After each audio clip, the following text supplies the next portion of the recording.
All right, y'all. Just got done with today's workout, and honestly, this workout is one of my favorites of all time, mainly because I remember seeing this workout on the CrossFit main site about 10 separate times before I ever did it, just because when I first glanced at it, just looked easy, not worth my time, and this might be one of the hardest workouts I've ever done in my life. We'll talk more about it. So, this workout is 10 2-minute rounds. Each round you're gonna do a 100-meter sprint, and then you're gonna rest with whatever time is remaining in the round. You can probably tell by looking at me here, it was raining today, and I think that really negatively impacted my workout a lot. Honestly, it made it a lot of fun, so I really enjoyed it.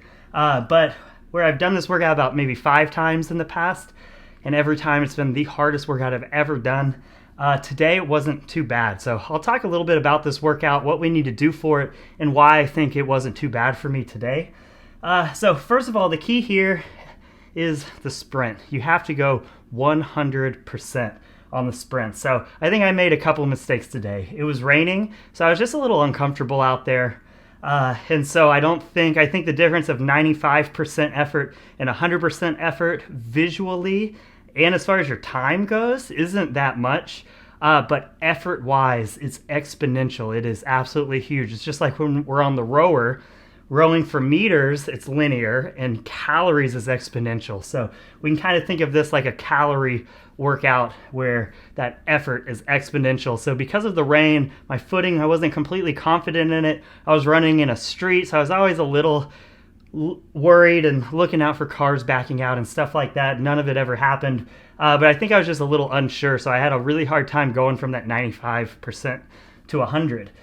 So the other thing that happened today is it took me a little bit. Again, I think it was mainly the rain, but I would start a little slowly on my sprint, and then I would get up to a top end speed. So it's almost like the 100%, 95 to 100%.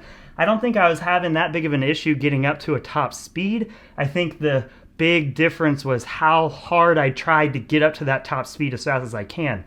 So I didn't pick up on that until later on in the rounds. And then I could really feel the difference. It's so different when from meter 1, you're working as hard as you can as opposed to just kind of getting it rolling and then starting to work harder as you go. And then you're going as hard as you can starting at meter 30.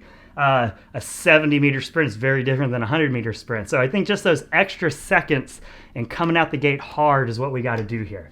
So those are my recommendations. Just really, there's no strategy, so don't try and strategize. Just go hard. Know you got to go hard from meter 1 and just go, go, go, go, go. Pick those feet up, pick the feet up, pick the feet up. 100 meters, not everyone knows how to measure it. You can get on Google Maps and you can actually go in to a view and you can right click and select measure distance, and you can click around on the map and you can measure it out. 100 meters, a meter is about a step. So I just stepped it out and I just walked 100 steps out to see where it was.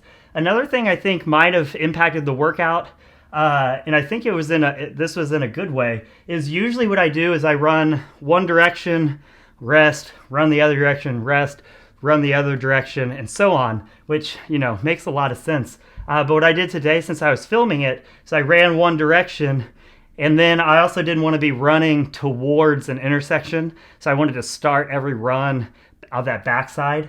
And so I walked back. So most of this workout, instead of sprinting and then just sitting there breathing, trying to catch your breath, I spent a lot of this workout walking around and walking back, which I think makes it a little harder on the cardio.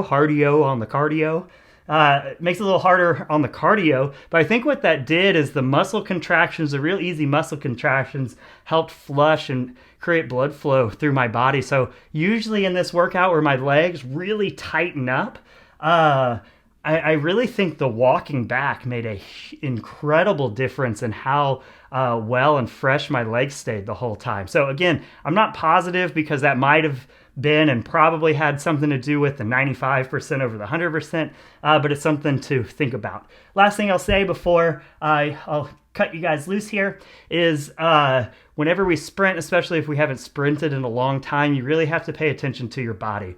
So almost everyone who tears a hamstring or strains a quad or something like that, almost all of them say something like, oh, well, it was feeling like it might, and then it did. So rarely does it just come out of the blue unless we're like playing a sport.